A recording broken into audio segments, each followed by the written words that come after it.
de la Jornada Sin Fronteras, y usted lo conoce, legendario corresponsal de guerra. Por cierto, tiene su programa, el de Luis Guillermo. Te saludo con mucho gusto, Jaime. Hoy hay tanto de qué platicar, pero primero saludémonos, abracémonos, apapachémonos entre nosotros, así exactamente, y ya después vamos a los catorrazos. Así ¡Ay! Ya se me está pasando, Toño. Me estoy sobando. Como decía Tintán, ¿no? Me estoy sobando en el baño. ¿Cómo estás, querido Toño? Feliz viernes, feliz inicio de viernes. Adelante, amigo. Pues, ¿qué te parece que, mira, hoy podríamos empezar por esa parte? Hoy el presidente López Obrador, se lo decía al público consentidor, parece que no le dieron paracetamol, parece que le dieron gallo. Con la espada desenvainada, exhibió pues a todos los que lo atacaron, a todos los que lo dieron por muerto, exhibió de la forma más asquerosa, al asqueroso, ¿no? De Carlos Alarraqui, que aseguraba que tiene el presidente, que tenía una hemoplegia y que además no le funcionaba la parte derecha del cuerpo, pues la empieza a mover ahí. De hecho, don David, ¿qué le parece que ponemos ese momento de la mañanera? Ya casi de los últimos, sé que ya lo tiene por ahí la queridísima Diana. Le voy a dar el número del clip. Es el clip, déjeme dar un segundito, 40, si no me equivoco, 40. Si lo tiene por ahí, pónganoslo porque fue muy interesante para que lo platiquemos con Jaime Hernández de cómo el presidente llegó con gallo a la mañanera.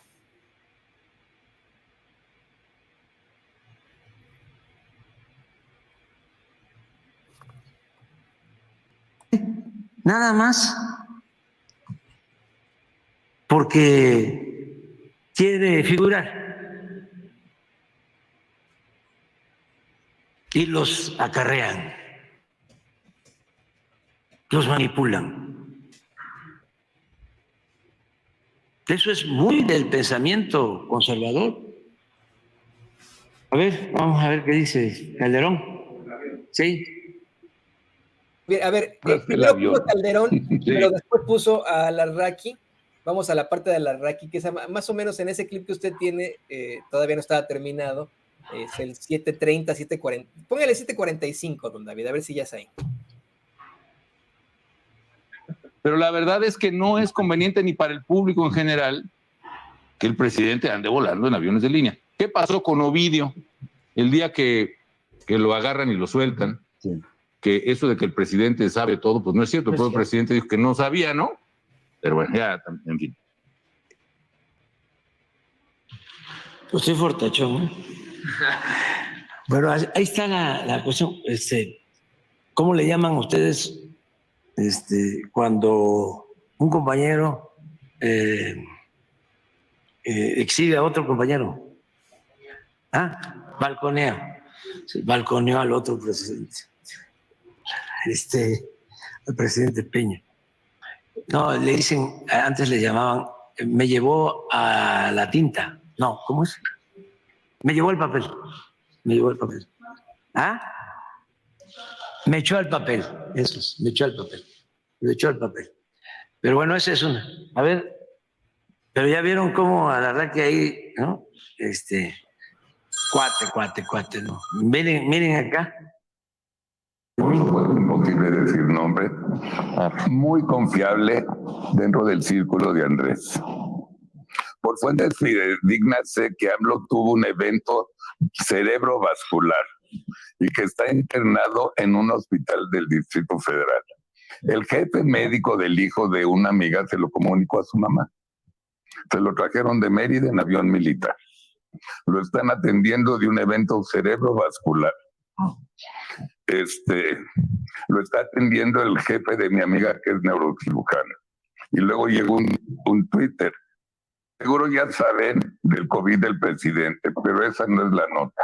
La nota es, se rumora que le dio preinfarto con evento de cerebro vascular, o sea, hemiplegia. Se le paralizó el lado derecho y se dice que citaron a todos los Méxicos cardiólogos y neurólogos del hospital militar. Y otro amigo me dice que esta es la Hasta ahí nada más. Sí, tengo paralizado toda la parte derecha y la izquierda al triple. Bueno, vamos a desayunar porque entonces Ahí sí lo tienes, mi podemos. querido Jaime, querido público consentidor, exactamente, ¿no? Es que, fíjate, me tocó escuchar estas horrendas declaraciones, nos las habían pasado por ahí en los chats que había hecho Carlos Alarraqui, y yo ni siquiera le veo el sentido, ¿no? Si él está manejando esta idea de aplicar la típica de la propaganda, de mentir hasta que la gente se convenza de que la mentira es verdad, esto iba a salir a la luz. En algún momento el presidente López Obrador iba a regresar a sus mañaneras, y fue más pronto que temprano, ¿eh? El presidente regresó en viernes, regresó hoy, mucha gente decía, ¿a poco va a regresar el mismo viernes? Hoy ya estaba ahí en la mañanera, como lo había advertido el doctor Jorge Alcocer, hoy ya estaba ahí en la mañanera. Y estos tipos quedaron como unos rufianes, unos infames, unos carroñeros, pero sobre todo como unos pendejos, así de sencillo. Ahora que llega el presidente, después de haber comido gallo, ¿qué opinas de esto, querido Jaime? Que esto te demuestra hasta qué punto Carlos Alarraqui se quedó ya atrapado en el pasado, ¿no? Fíjate que muchas de los principios por los que se rige Alarraqui, mucha de su estrategia publicitaria, se atiene a los viejos manuales, ¿no? Pero antes, querido amigo, los viejos manuales te decían, sí, repite una mentira 100 las veces que sean y hasta que se convierta en verdad. Pero, claro, Goebbels no contaba con este ecosistema que han traído consigo las redes sociales. Y con una sola aparición del presidente en la mañanera, realmente es como una aplanadora que ha pasado hoy sobre Carlos Alarraqui y lo ha dejado perfecto, ahí como un perfecto idiota, ¿no? Yo creo que está muy bien que el presidente los trapee con ellos el suelo para que quede bien asentado, que esta gente carece de imaginación. Es decir, fíjate, para que sigan funcionando estos personajes, con estrategias desde la era de Adolf Hitler, ¿no?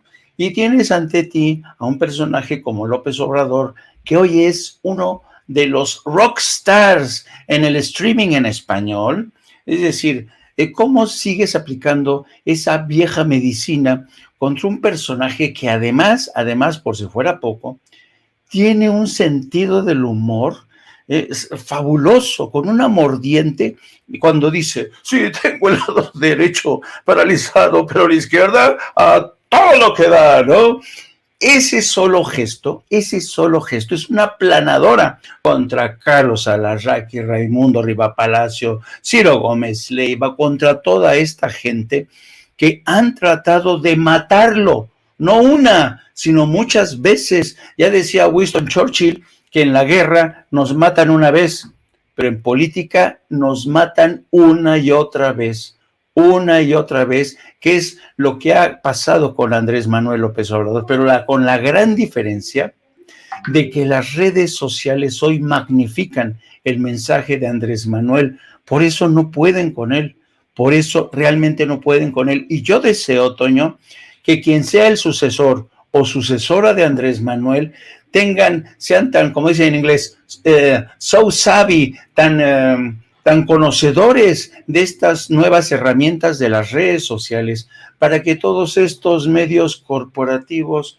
toda esta grupo de columnistas que lo atacan, que lo matan, pues no puedan con esta aplanadora que somos, de los cuales formamos millones de mexicanos que estamos al tanto de las redes sociales, de la mañanera, y contribuimos a respaldar la figura, desmintiendo a estos mentirosos como Carlos Alarraqui. Yo creo que la arrastrada que le puso hoy el presidente a Rivapalacio y a Alarraqui los ha dejado prácticamente sepultados en términos de credibilidad. Yo creo que su desfachatez ha quedado expuesta, así es que habemos AMLO para un buen rato. Así es, los que quedaron verdaderamente hemipléjicos, los que quedaron paralizados, los que quedaron infartados, hablando, pues vamos, en un sentido más alegórico de esta palabra, ¿no? Los que quedaron más bien infartados, hemipléjicos, paralizados, fueron ellos. Fue Carlos Loret de Mola, que ahora intenta echarle la culpa a Dan Augusto López, a Jorge Alcocer, ¿no? de sus propios montajes. Fue Carlos Alarraqui, fue Riva Palacio o Riva Payaso, como lo conocen, ni se diga de Pedro Ferriz. Yo no sé, ya la gente que sigue a Pedro Ferriz de Con, ¿qué ha de pensar, no? ¿Qué ha de pensar hoy que vieron al presidente López Obrador vivito y coleando en la mañanera, moviendo su brazo derecho, moviendo su brazo, más el brazo izquierdo, hablando, echándose una mañanera, querido Jaime, larguísima, larguísima. Mira, yo no veo a un señor recién infartado aventarse una mañanera de, ¿cuánto fue, don David? ¿Cuántas horas fueron? Porque justo empezó a las 7 de la mañana, ¿no? ¿Cómo cuántas horas fueron, David? ¿Fueron ya, sí se cumplieron las 4? A ver si me puede por ahí mandar el dato. Creo que fueron como 3 horas con 40, algo así. 3:40. Tú, querido Jaime, usted que nos ve, que nos escucha, ve a un señor que acaba de infartarse, dar una conferencia de prensa, enfrentarse a periodistas, a cuestionamientos extremadamente duros por 3 horas y 40 minutos. Lo dejo sobre la mesa. Yo sé que ya va usted a saber qué responder ante esto, pero ¿qué te parece, querido Jaime, que vamos a más temas, de situaciones que precisamente ocurrieron ahí en la mañanera y que creo que a ti también te interesan muchísimo? Desde anoche hemos venido reportando cómo es que nos hemos equivocado. Lo voy a decir con todas sus letras. Le pido al equipo que nos grabe con esto. Desde anoche hemos reportado cómo es que nos hemos equivocado tú, Vicente, Paco Cruz, Luis Guillermo Hernández, tu servidor. Nos hemos equivocado una y otra vez al decir que el PAN no puede llegar a un peor ridículo. Ayer, los senadores y senadoras del PAN y sus aliados establecieron uno de los peores ridículos en su historia. Para mí es el peor que han hecho en todo, en lo que van, y han hecho situaciones terribles como la botarga de Xóchitl Gálvez, los gritos de Lili Téllez, los gritos de Kenia López Rabadán. Bueno, está viendo usted en pantalla cómo es que para oponerse a la falta de designación del nuevo comisionado del INAI, estos personajes se pusieron a bailar, destruyeron, se le fueron encima a la sesión. La senadora Kenia López Rabadán hasta le quitó el micrófono a uno de los senadores mientras Antares Vázquez se lo regresaba. Hubo manoteos, forcejeos. Desde la ultraderecha intentaron culpar a Cravioto de violencia contra las mujeres cuando se está enfrentando a nada más y nada menos que al hermano de Francisco García Cabeza de Vaca. Yo, si fuera Cravioto, tendría mucho miedo, mi querido Jaime. Y hoy, el presidente López Obrador, clara y específicamente, los exhibe como personajes que a lo mejor pudieron haber tenido alguna cercanía con los pagos que se hicieron para establecer estas mal llamadas reformas de Enrique Peña Nieto. De hecho, señala a uno en específico, a Gustavo Madero. ¿Qué opinas sobre esto, Jaime? No, francamente que mira, yo también realmente me quedé sorprendidísimo de las imágenes que vimos ayer en el Senado, y esto te demuestra hasta qué punto, por qué, precisamente este tipo de espectáculos tan bochornosos, los ciudadanos no creen en el Senado. De hecho, una de las últimas encuestas revela que más del 54% de los ciudadanos no tienen nada de confianza en el Senado, Y eso que esta encuesta es realizada por un organismo interno del Senado. Imagínate que lo hiciera una organización de la que no dependiera del Senado, esta cifra se dispararía, ¿no? Fíjate que, por cierto, en México existen pocas encuestas, pocos estudios relacionados con la credibilidad, la confianza que se tiene en el Senado y en la Cámara de Diputados. Pero este estudio, elaborado por una institución que de la que depende el Senado, para que te diga que más del 54% de la gente desconfía, no cree, no le tiene confianza al Senado, te dice mucho, ¿no? Por otro lado, yo creo que este tipo de escenas tan grotescas te hablan de lo que el presidente ya ha dicho, ¿no? De esta tremenda promiscuidad de la clase política, de esta falta de decoro, y aunque existen manuales para que forman parte del comportamiento, que rigen el comportamiento, miren esto, realmente el Senado de México dio ayer un espectáculo tan grotesco. ¿Y sabes cuál es el problema de todo esto, Antonio? Que según muchos de los estudios que se han elaborado sobre la confianza de los ciudadanos en el Congreso, en el Senado, en la Cámara de Diputados, es que cuando los ciudadanos ven este tipo de comportamientos, terminan por hartarse de esta clase política tan zafia, ¿no? Y lo que prefieren apostar, fíjate, por regímenes más autoritarios, Es lo triste, que esta gente no sepa comportarse, no sepa estar a la altura de las circunstancias. Y según los últimos estudios de lo que he estado revisando a raíz precisamente de este espectáculo, hoy en día los mexicanos tienen más confianza en una institución como la presidencia. De hecho, ven con buenos ojos lo que se conoce como golpes de manos del Ejecutivo, que son el equivalente a las órdenes ejecutivas o decretos. En este ambiente de desparpajo, de desmadre, en la que los senadores dan un espectáculo bochornoso, la gente prefiere que el presidente tome órdenes ejecutivas o tome resoluciones vía decreto, como por ejemplo el tema de la desaparición del INAI.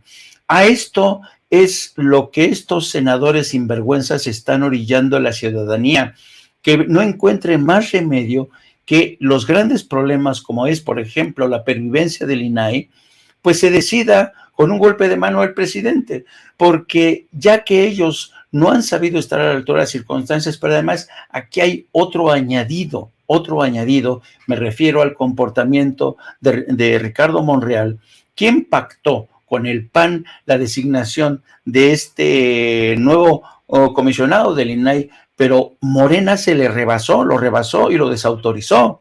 Es decir, estamos asistiendo a un Senado de México que dice defender la transparencia, pero lo que está defendiendo en el fondo son esas instituciones que han cobijado algunos de los peores episodios de la política mexicana, como el caso de Odebrecht, como el enriquecimiento inexplicable de Genaro García Luna, del propio Enrique Peña Nieto, de Calderón. El INAI no ha servido para nada. Y yo hoy te apuesto que si se celebra una encuesta, un sondeo, la mayoría de los mexicanos no encuentran que todavía sigue existiendo el INAI, que devora más de 1,000 millones de pesos. Digo, eso se podría destinar para más hospitales, para la compra de más medicamentos, para más becas para jóvenes. Entonces, yo creo que este espectáculo le está haciendo un terrible daño a la oposición. Yo cuando estaba ayer viendo este espectáculo tan bochornoso, yo decía que siga así el PAN, están cavando su propia tumba de cara a las elecciones en el Estado de México y de cara a las generales. Es bochornoso realmente el espectáculo que hemos contemplado en el curso de las últimas horas. Exactamente, que siga así el PAN, que el Tribunal Electoral también le siga dando extensiones al hito, que continúe Belaunzarán y el muchucho de Jesús Zambrano en el PRD, que sigan con este tipo de circunstancias, que pongan a Lili Telles de su candidata. Eso es lo que queremos todos los mexicanos para volver a exhibirlos por lo que son. Y bueno, mi querido Jaime, pues, ¿qué te parece que ya vamos cerrando con los últimos comentarios? Le voy a pedir al equipo que nos grabe. Tú eres especialista en este caso y creo que no lo podemos pasar de largo. La titular de la, de la Agencia Antidrogas DEA por sus siglas en inglés aquí en los Estados Unidos, está señalada acá en Estados Unidos, no solamente por López Obrador, está señalada acá en Estados Unidos por una serie de irregularidades, y ahora se puso a criticar la corrupción en México con el narco, amenazó con que va a haber una especie de investigación para determinar la narcocorrupción en México, y bueno, pues insisto, ¿no? Esto mientras la señora Ann Milgram está acusada, ¿no? De pues una serie de prácticas irregulares, de dar contratos millonarios irregulares a sus cuates ahí en la DEA.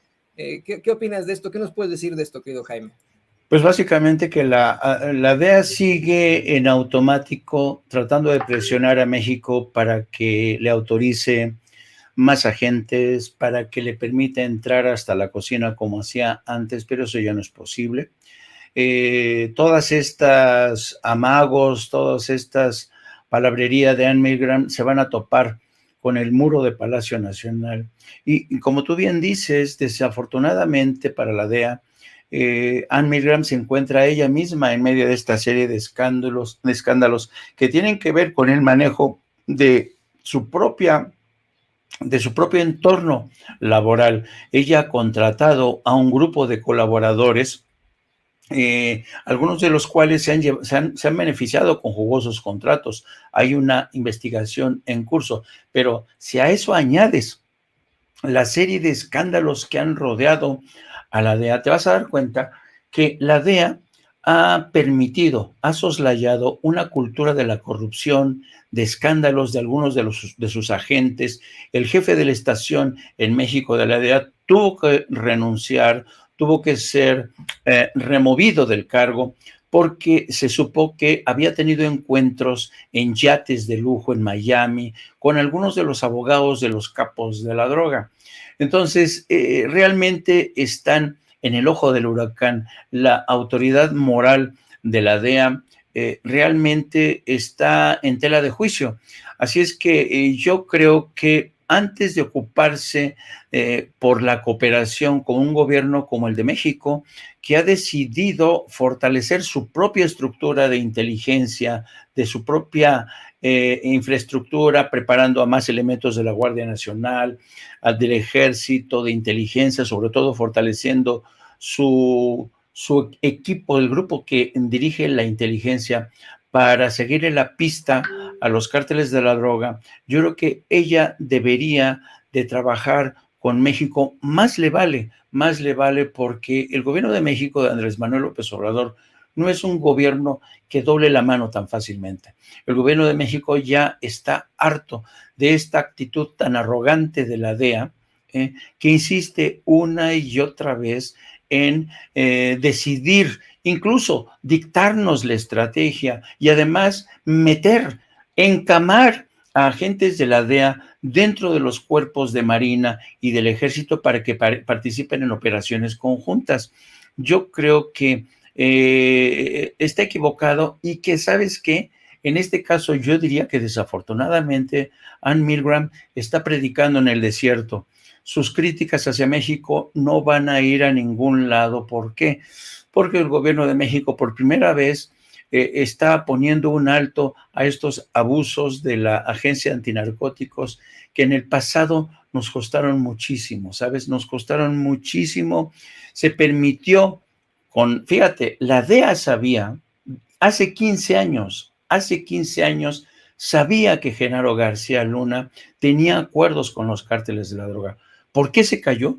¿Por qué se cayó la DEA? Porque le convenía, porque utilizaban a Genaro García Luna a sabiendas de que él tenía contactos con el cártel de Sinaloa. Así es que nos piden a nosotros colaboración leal cuando su comportamiento en los hechos ha sido de lo más desleal. ¿Qué pasó con la detención del general Cienfuegos en Los Ángeles? No se trata aquí de defender a Cienfuegos, ¿no? Del que yo podría decir muchas cosas, del que yo sospecho muchas cosas, pero lo que ha molestado y molestó en su momento al gobierno de México, y por eso se vino abajo la colaboración con la DEA, es que Estados Unidos incumplió un acuerdo para informar a México que estaba a punto de detener al general Cienfuegos. esta falta de confianza, esta falta de reciprocidad de Estados Unidos hacia México fue el principal problema de lo que se queja hoy Anne Milgram. Así es que, como diría la canción, a chillar a la otra parte, señora Milgram.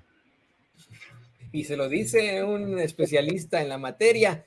Querido Jaime, ha sido como siempre una situación fantástica poder platicar contigo, poder tener claridad de esos temas, que nos hayas apoyado, que te hayas dado un tiempecito. Yo, antes de que te pida tus redes sociales, le voy a recordar al público consentidor de Sin Censura que a las 5 de la tarde, hora del centro de México, 6 de la tarde, hora del centro de los Estados Unidos, llega No Apto para Cínicos aquí en Sin Censura, en ningún otro lado, aquí en Sin Censura. Hoy viernes tenemos No Apto para Cínicos, ¿no? Y todos los días a las 5 de la tarde con nuestro queridísimo Jaime Hernández. Y bueno, pues Jaime, ¿qué te parece que nos compartes tus redes sociales? Sí, mira, hoy a las 5 de la tarde en el canal de Sin Censura, en No Apto para Cínicos, vamos a hablar de esa infame clase política que tenemos hoy, Toño. Es infame la clase política, no nos merecemos esa clase política como la que vimos el día de ayer en el Senado de México. A las 5 de la tarde, a las 2 de la tarde, No Apto para Cínicos. Síganos en nuestras redes sociales en @JaimeJourno. También síganos a través de la sección de La Jornada Sin Fronteras de nuestro gran periódico La Jornada, donde hoy vamos a conocer que con el fin de evitar el colapso de los migrantes que ven venir a partir del 11 de mayo, cuando se pone fin al título 42, Estados Unidos anunció ayer la creación de 2 centros de control migratorio, uno en Colombia y uno en Guatemala. Vamos a ver si les funcionan. Querido Toño, como siempre, un placer. Te mando un abrazo enorme a ti y al equipo de producción, nuestros queridos amigos Ceci y Adondey. Yo te mando una buena sobada, como platicábamos. Para que, así como las que dan muchos quiroprácticos. École. No malentiende usted que nos ve, que nos escucha, son sobadas de amigos. Eso. ¿A poco usted nunca ha sobado a un amigo? Bueno, querido Jaime, usted la tiene usted, el editor de La Jornada Sin Fronteras, gran corresponsal de guerra aquí, el querido Jaime Hernández aquí en Sin Censura.